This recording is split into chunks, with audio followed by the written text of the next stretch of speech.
Para talabatul ilmi sekalian yang dirahmati oleh Allah Subhanahu wa taala, dari Sayyidina Rasulullah sallallahu alaihi wasallam, Abu Hurairah radhiyallahu taala anhu meriwayatkan satu hadis dikeluarkan oleh Imam Muslim rahimahullah taala, di mana riwayat ini menjadi pelajaran besar bagi kita di dalam bab ini. Ja'a nas min ashabin Nabi sallallahu alaihi wasallam. Ada sekelompok orang datang kepada Nabi sallallahu alaihi wasallam. Fasa'aluhu, lalu mereka bertanya kepada beliau sallallahu alaihi wasallam. Sallallahu alaihi wasallam. Baca sallallahu alaihi wasallam.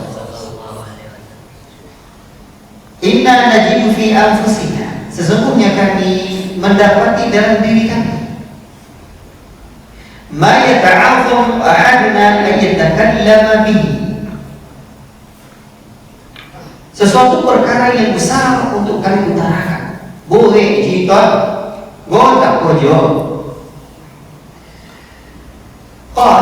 Nabi sallallahu alaihi wasallam berkata, "Waqad wajadtumu, apakah kalian mendapatinya?" Na'am, iya Nabi. Mereka dapati dalam diri mereka sesuatu yang besar tersebut, berat untuk diceritakan. Dzaka sharihul iman, itulah iman yang jelas.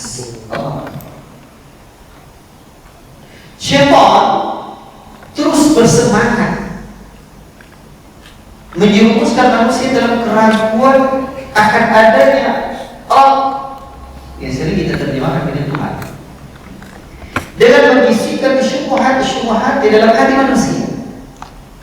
Karenanya wajar terkadang seorang dalam hatinya terjadi hal-hal yang menyeret kepada kekufuran.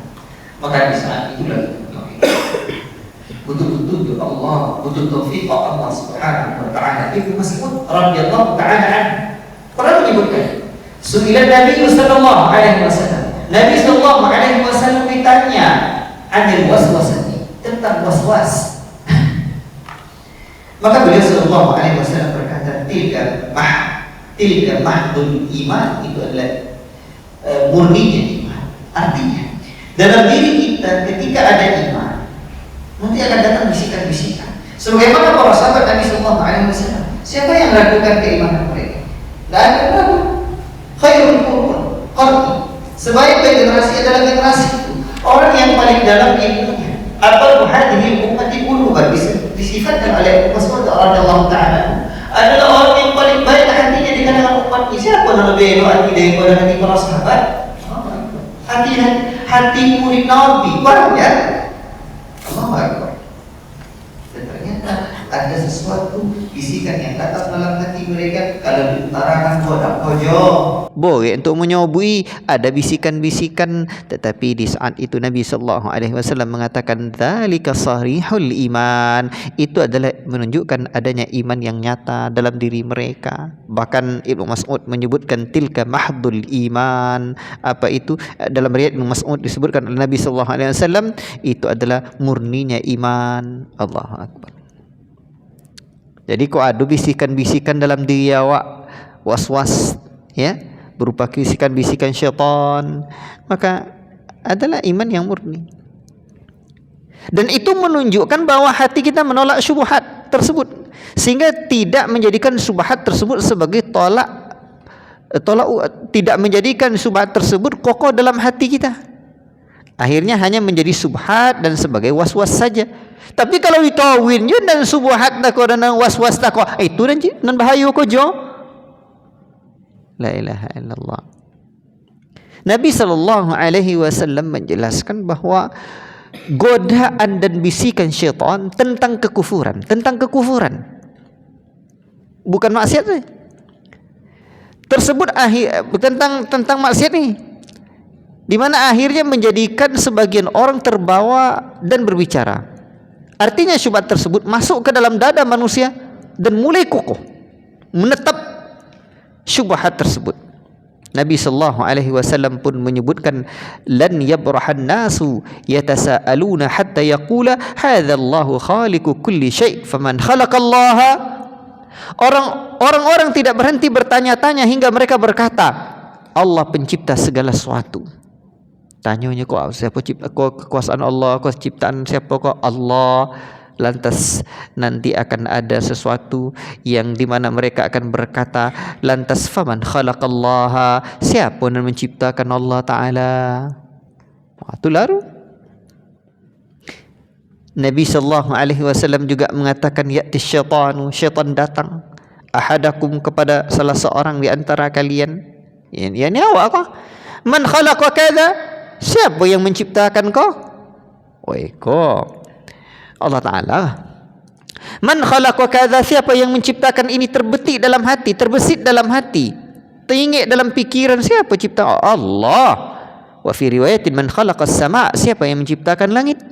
Man khalaqal arda, siapa yang menciptakan bumi? Hatta yaqula, apa? Syaitan kan tadi? Syaitan yang membisikkan.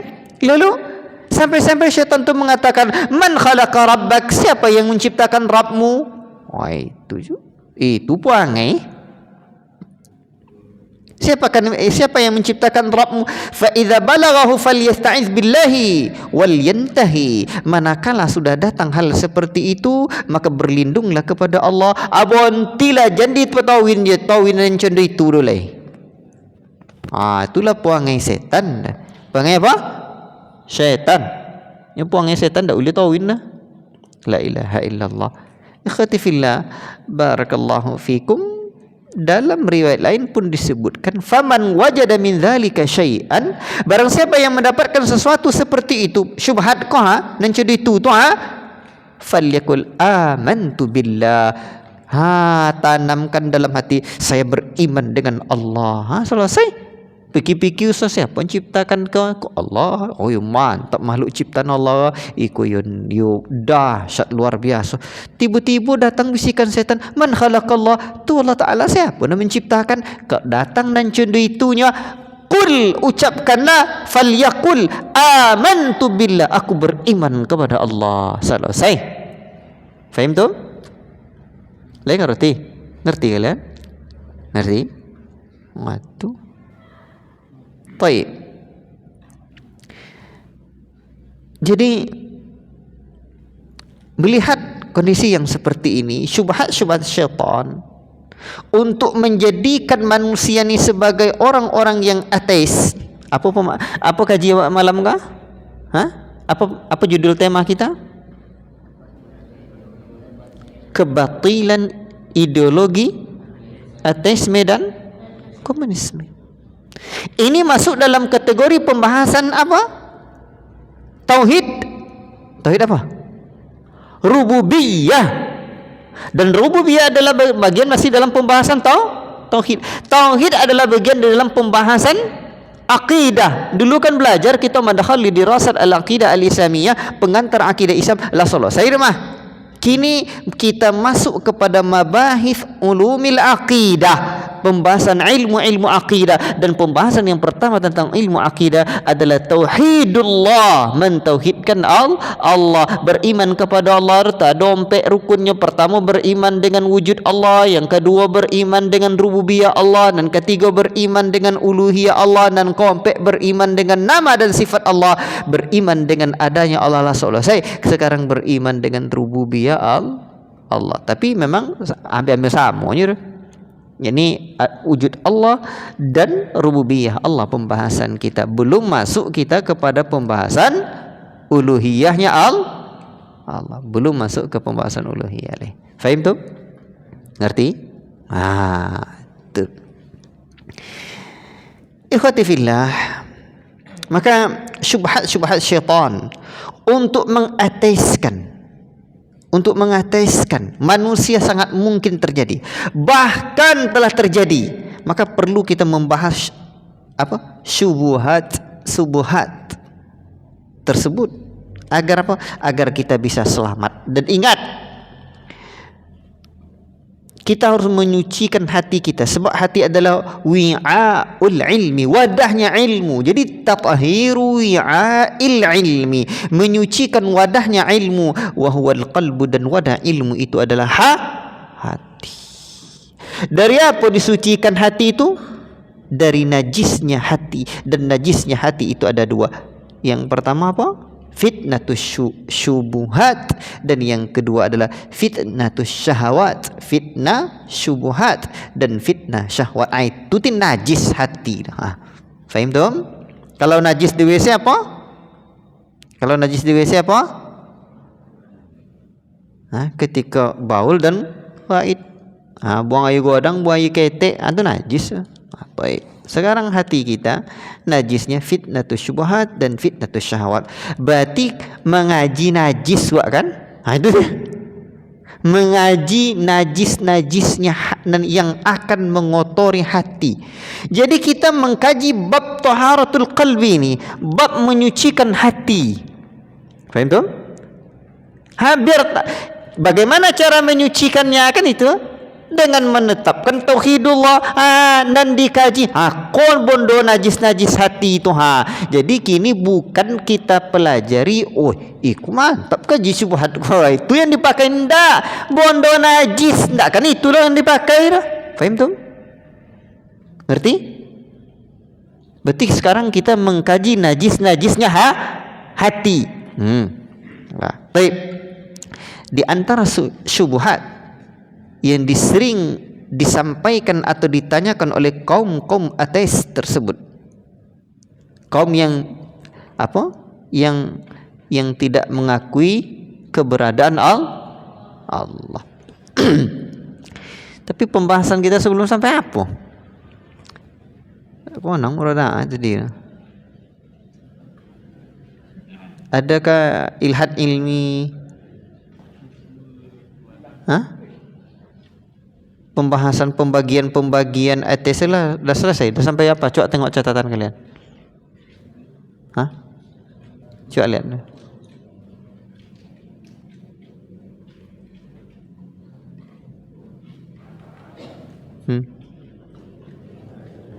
Udah sampai apa? Baik, gini aja. Dah, tengok dulu. Yang lama di sini mana? Yang lama. Siapa? Siapa lagi? Didi, tengok catatanmu.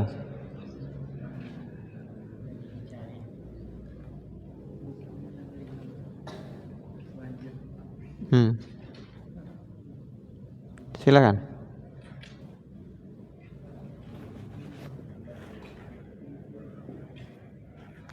Baik. Sekarang kita lanjutkan. Syubhat yang sering disampaikan oleh orang-orang ateisme. Yang pertama,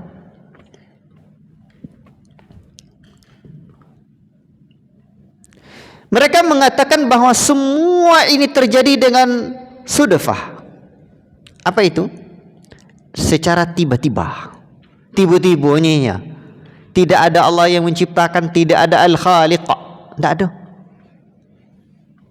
Ini adalah perkara yang sangat tidak logis, tidak masuk akal. Karena setiap akibat pasti ada sebabnya. Jika ada seorang anak kecil terdorong, lantas kita sampaikan kepadanya bahwa terdorong tiba-tiba tanpa sebab, selesai dulu kok.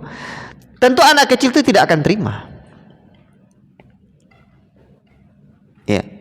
Demikian juga jika kita katakan bahwa seluruh baju terjadi dengan tiba-tiba tanpa terjahit, tidak mungkin. Tanpa ada yang menjahitnya, tentu ini ada perkara yang mustahil. Demikian pula dengan gambar, tiba-tiba ada dengan sendirinya. Baik. Apalagi dengan alam semesta yang demikian teratur, apakah tidak ada yang menciptakan? Tidak mungkin. Makanya dahulu Abu Hanifah rahimahullahu taala dulu pernah berdebat dengan orang ateis yang mengingkari eksistensi, yang mengingkari tentang keberadaan Sang Pencipta. Beliau bercerita kepada mereka, bagaimana pendapat kalian? Apa pendapat kalian? Ada sebuah kapal diberi muatan barang-barang, diberi muatan barang-barang, penuh dengan barang-barang dan beban. Kapal tersebut mengarungi samudra Lawi. Gelombangnya kecil, anginnya tenang, iko barang banyak, kapal godang, kapal apa nama? Kapal tanker, kapal apa? Ya kapal godang. Lalu dengan kondisi yang gelombangnya yang kecil, anginnya yang tenang, tetapi setelah kapal sampai di tengah tiba-tiba terjadi badai yang besar. Tiba badai godang. Andainya kapal terus berlayar dengan tenang sehingga tiba di tujuan sesuai dengan rencana tanpa goncangan dan berbelok arah. Padahal tidak ada nakhodanya, tidak ada supir, tidak ada nakhoda yang mengemudikan dan mengendalikan jalannya kapal. Masuk akalkah jalan cerita ini? Kata Al-Imam Abu Hanifah rahimahullah ta'ala kepada orang-orang ateis, ya, mereka berkata tidak mungkin. Tidak mungkin. Itu sesuatu yang tidak masuk akal kata mereka. Bahkan oleh khayal sekalipun. Lalu Abu Hanifah berkata kepada mereka, subhanallah, maha suci Allah. Kalian mengingkari adanya kapal yang berlayar sendiri tanpa ada nakhoda, tanpa ada pengemudi. Namun kalian mengakui alam semesta yang berdiri. Ya, namun kalian mengakui adanya alam semesta yang terdiri dari lautan yang membentang, langit yang penuh bintang, dan benda-benda langit serta burung yang berterbangan tanpa ada pencipta yang sempurna penciptaannya dan mengaturnya dengan cermat. Celaka kalian. Lantas apa yang buat kalian ingkar kepada Allah? Bayangkan tuh. Baik, ikhwati fillah, barakallahu fikum. Ini kan jawaban cerdasnya Al-Imam Abu Hanifah rahimahullah ta'ala. Dan ini sudah sering kita ulang-ulang, ya. Sering kita sebutkan contohnya, kalau ada orang yang tidak percaya dengan adanya sang pencipta ini, ya, dengan dia atau dia mengatakan bahwa ini tiba-tiba bawa saja dia ke mana? Ke taman, satu taman di mana sampahnya telah teronggok dalam satu tempat yang bernama tong sampah. Bunga-bunganya, masya Allah, yang kuning, yang hijau, tersusun indah. Belum lagi jalan-jalannya, katakan kepadanya ini taman tercipta dengan sendiri, tidak ada tukang yang membuatnya, tidak ada para pekerjanya. Wong gila namanya. Lebih gila kamu lagi.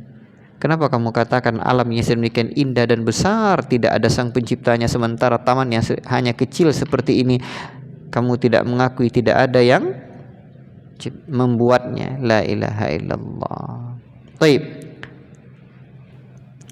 Itu subhat yang pertama. Alam itu katanya sudfah. Catat. Tiba-tiba ada dengan sendirinya. Baik. Yang kedua. Jika semua ada pasti ada yang mengadakannya atau yang menciptakannya, maka lantas siapakah yang menciptakan Tuhan itu? Kalau iyanya yang ada ini ada yang menciptakan, siapa pula yang menciptakan dia? So, ketika iman tidak ada, ilmu tidak menetap dalam hati, maka perlu kita jawab pertama. Kalian sudah paham syubhatnya? Kalau memang betul ada ini, ada yang menciptakan, siapa pula yang menciptakan yang sang pencipta? Pernyataan ini secara akal tidak harus demikian. Karena pernyataan yang benar bukanlah semua yang ada pasti ada yang mengadakan, tetapi yang benar adalah semua yang hadis, yang bermula, yang ada permulaannya, yang didahului oleh ketiadaan, pasti ada yang mengadakan. Itu jawaban pertama. Kan Allah itu kan ada kan? Jadi sobu ininya, kalau memang semua yang ada itu ada yang menciptakan, berarti pencipta itu kan ada. Siapa pula yang menciptakan pencipta yang sudah ada tuh? Nih. Maka jawaban yang pertama, fokus. Ini ngaji subhat, bukan? Tidak boleh hanya subhatnya yang dapat. Fokus. Masa ngaji najis? Alat untuk mensucikannya tak paham nanti. Taunya kalian air seni saja, air kencing. untuk mensucikannya tak tahu terminum air konceng mereka. Faham? Ditengok. Jangan sampai salah. Jangan sampai salah. Hendak lari sudah main layang-layang, pergi balik ke rumah. Nyo dah tua dah batuk-batuk. Cerita zaman dulu. Entah indak. Batuk tekak. Atuk tadi batuk. Dah banyak dimasukkannya di dalam apa? Bulu. Di dalam apa nama? Bulu tentu bulu. Tongki bulu nipis. Jadi diletakkannya dalam bambu. Dahak dia tadi. Sudah apa tadi? Sudah batuk-batuk, letakkannya dahaknya dalam bambu tadi. Dek cucu, dek awi sudah main layang-layang, panas-panas, pulang balik aku haus dahaga. Duk-duk letak asinnya so rupa. Salah alamat. Faham tu? Itu cerita tak ada sanad. Tapi jangan sampai terminum apa? Dahak datuk dalam bulu atau tompek dahaknya. Faham tu? Jadi jangan salah-salah. Baik. Jadi yang pertama, jawabannya adalah itu pertanyaan tak betul. Sebab secara logika yang tepatnya semua yang bermula hadis, semua yang didahului oleh ketiadaan pasti ada yang mengadakan, itu yang pas. Faham tu? Ngerti? Jadi pernyataan bahwa semua yang ada pasti ada yang mengadakan, Tuhan penciptakan ada. Siapa pula yang mengadakan dia? Tadi kan pernyataannya kata dia bahwa semua yang ada yang menciptakannya. Sekarang pencipta itu kan ada, siapa pula yang menciptakan? Pertanyaan itu tidak betul secara akal. Sebab yang tepat adalah semua yang ada diawali oleh permulaan, berawal dari ketiadaan, maka pasti ada yang mengadakan. Itu yang tepat. Dan Allah Ta'ala tidak ada permulaannya. Baik. Kedua, logika itu tidak mungkin. Baik. Karena jika kita mengikuti logika tersebut, berarti tidak akan ada makhluk kok. Kenyataannya makhluk dan alam semesta ini sudah ada. Berarti seluruh kejadian harus kembali dan berhenti pada zat yang harus ada dengan sendirinya dan tidak diciptakan. Itulah yang disebut dengan wajibul wujud. Wajib ada. Contoh, jika seorang tidak akan minum kopi kecuali diberikan kopi dari orang di belakangnya. Petang lagi tu buat contoh ke sonar. Petang buat petang. Diulang balik contoh yang lain. Jika seseorang tidak akan minum kopi kecuali diberikan kopi dari orang yang di belakangnya. Kau orang megang kopi, tapi kopinya tidak akan minum kopi kecuali ada orang di belakang magin kopi. Faham tu? Ada orang belakang bagi kopi. Dan yang di belakangnya juga tidak akan jika seseorang minum kopi, tidak bisa minum kopi kecuali diberikan kopi dari orang di belakangnya, dan di belakangnya tidak bisa memberikan kopi kepada depan kecuali menerima kopi dari belakangnya pula, dan seterusnya. Silsilah tersebut harus berhenti kepada orang yang terakhir. Dia punya kopi sendiri tanpa menunggu kopi dari belakangnya. Adapun jika dia masih menunggu pula dari yang di belakangnya, bila bonti dah, tidak akan ada yang minum kopi dah. Terbayang? Kemarin dah kita bilang. Berarti adanya minum kopi itu berarti ada pertama kali orang yang punya kopi. Itu baru. Sebab yang di depan tidak bisa minum kopi kecuali ada yang di belakangnya ngasih dia kopi. Kuah kopi itu cunyinya. Yang di belakangnya, iya pula, tidaklah bisa dia minum kopi kecuali dikasih pula oleh yang di belakangnya kopi pula. Dia gin, aku tu donya. Dia gin le deknya dek tu donya tadi kau tu acu. Yang tu do ke ndak bisa minum kopi kecuali dia gelo dek tu ongah. Hakonya tu ongah. Baru dan yang tongan tak pula dapat menerima kopi, minum kopi dan mengasih kopi kecuali dia gila dek tu tua. Dek uai. Dan tu ndak lo bisa minum kopi kecuali ada pula tu ancu atau apa leh mamaknya di belakang nama dia kopi. Bila bontiran ndak akan ada yang minum kopi kalau masih menunggu di belakang. Pasti ada yang bermula. Maka yang bermula itu, itu disebut wajibul wujud Allah Ta'ala. Kalau ndak akan ada. Faham tu? Terbayang? Selesai. Jadi ikhwati fillah, barakallahu fikum. Demikianlah dengan alam semesta ini. Terjadinya alam ini terjadi karena sebuah sebab. Sebab itulah yang membutuhkan sebab sebelumnya dan seterusnya. Namun berhenti kepada sebab utama yang tidak membutuhkan sebab yang lain. Jika tidak, maka tidak akan terjadilah alam ini. Nampak? Jadi terbantahkan. Baik. Itu apa boleh? Yang ketiga. Pertanyaan siapakah yang menciptakan Allah adalah pertanyaan yang salah. Apa sebab? Sifat Allah adalah pencipta, bukan diciptakan. Ya Allah ada Al-Khaliq, sang pencipta, tidak makhluk dah. Siapakah yang menciptakan Allah? Kan ada yang menciptakannya, pencipta, bukan diciptakan. Jadi pertanyaan ini adalah pertanyaan yang salah. Lalu ikhwati fillah, barakallahu fikum. Bukan diciptakan ya, bukan makhluk kok. Jolenya kan? Sama juga dengan pertanyaan, apakah Allah bisa menciptakan Tuhan semisal Allah?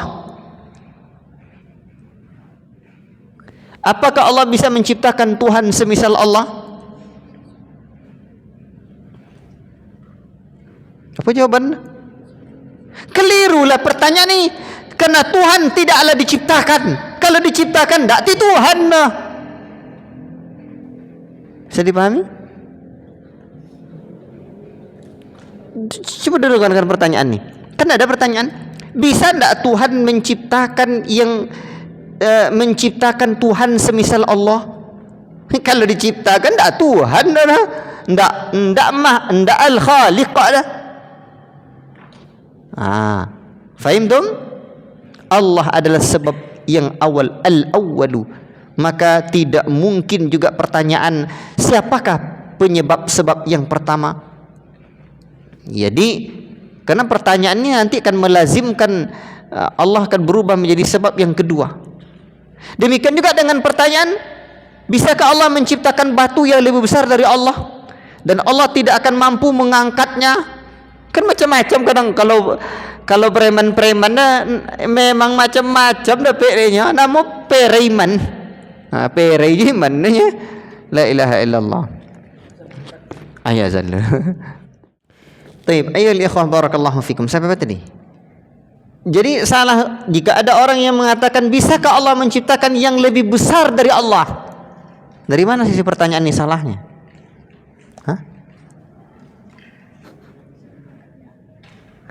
Ikan Allah tidak akan bisa mengangkatnya. Jadi bisa tidak Allah menciptakan hal seperti itu? Bisa. Najis masuk pikirannya. Itu perlu dicuci. Baik. Kamu salat apa yang kamu baca? Pertama kali kamu salat yang kamu baca apa?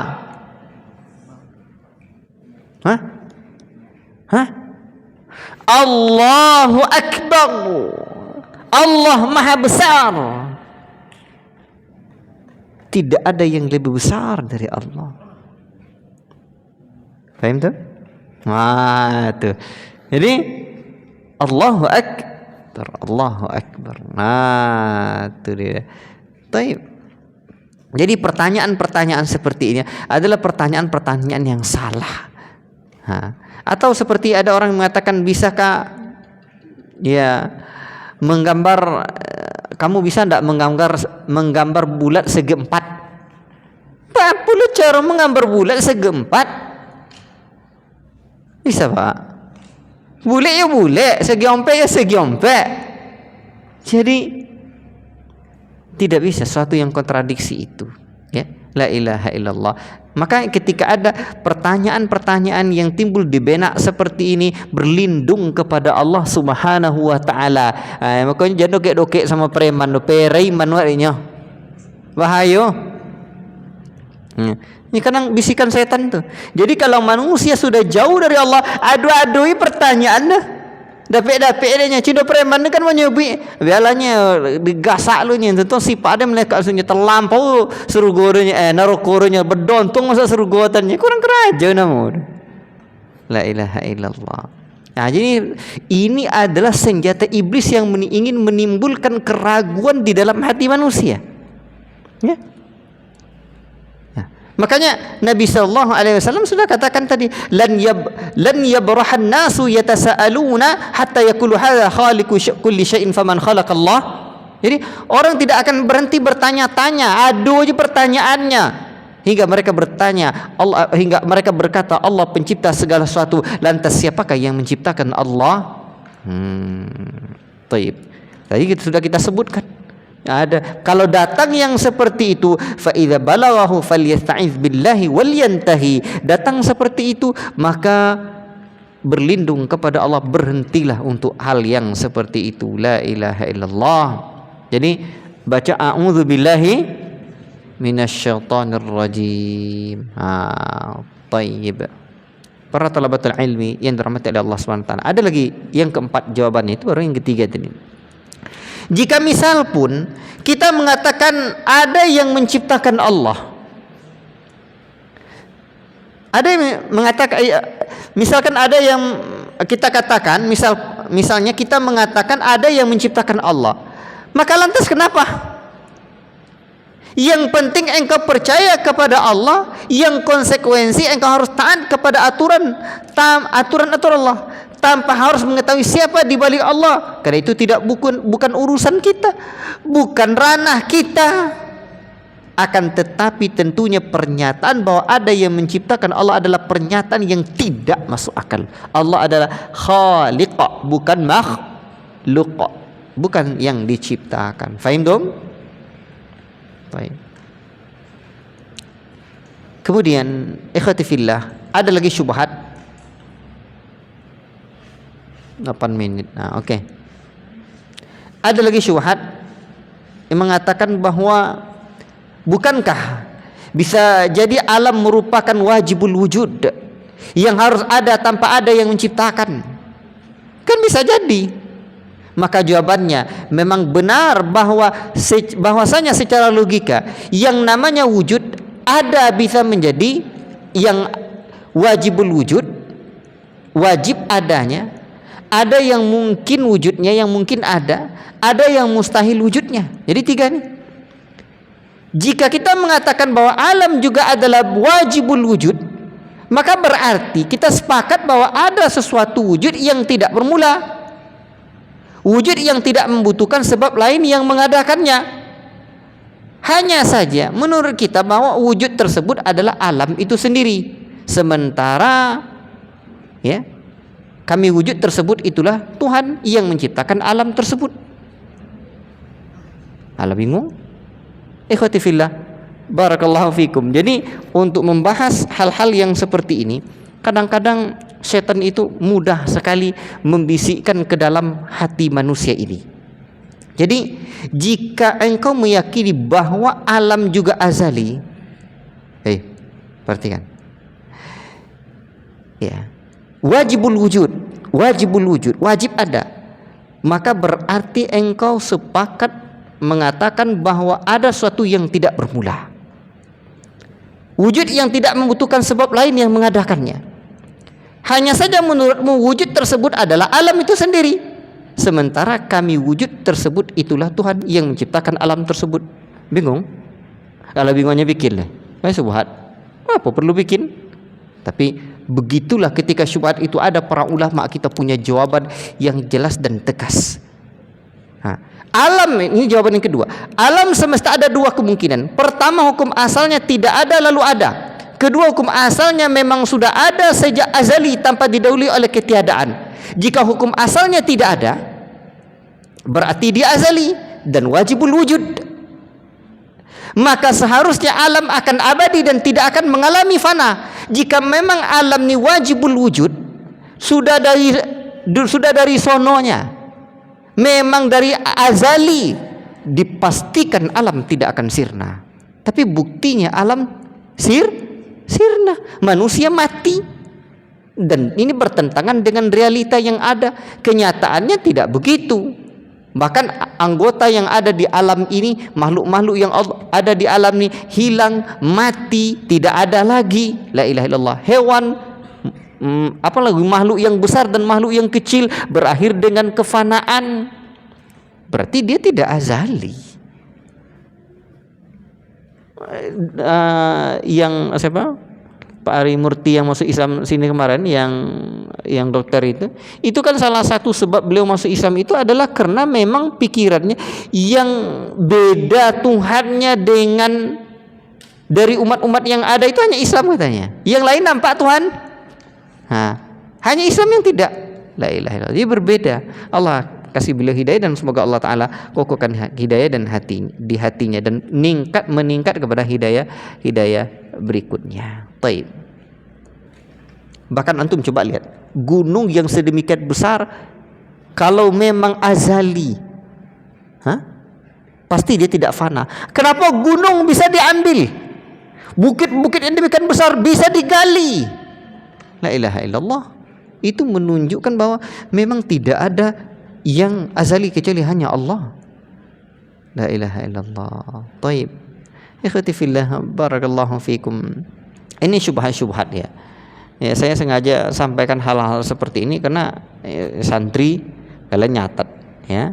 Jadi kadang-kadang kalau di tempat kita ya memang tidak banyak ya. Tapi kalau kalian tahu betapa banyak orang-orang itu belajar ke negeri yang jauh, misalkan Mesir, misalkan negeri yang dulu di mana ada Musa tetapi juga ada Fir'aun, pulanglah jadi ateis ya, pulanglah jadi rusak, jadi liberal pemikirannya. Maka kekokohan akidah, sebab kalau hanya ngaji kitab kuning, kitab Arab begitu saja tanpa jabar wawasan seperti ini, syubhatnya dimasukkan.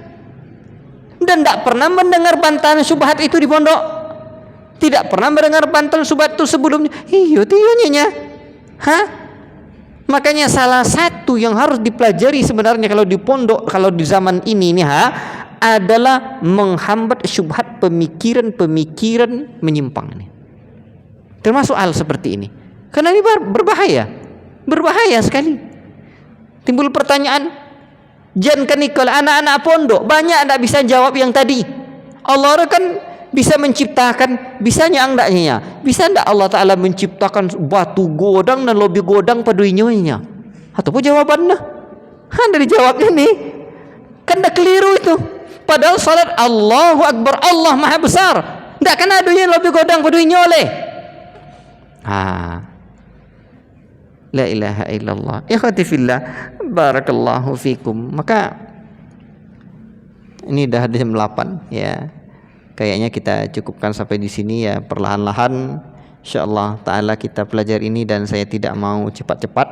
Artinya ini memang apa yang saya baca atau yang saya ketahui ya saya sampaikan, walaupun mungkin banyak kaji dari pembahasan itu, tidak apa-apa ya.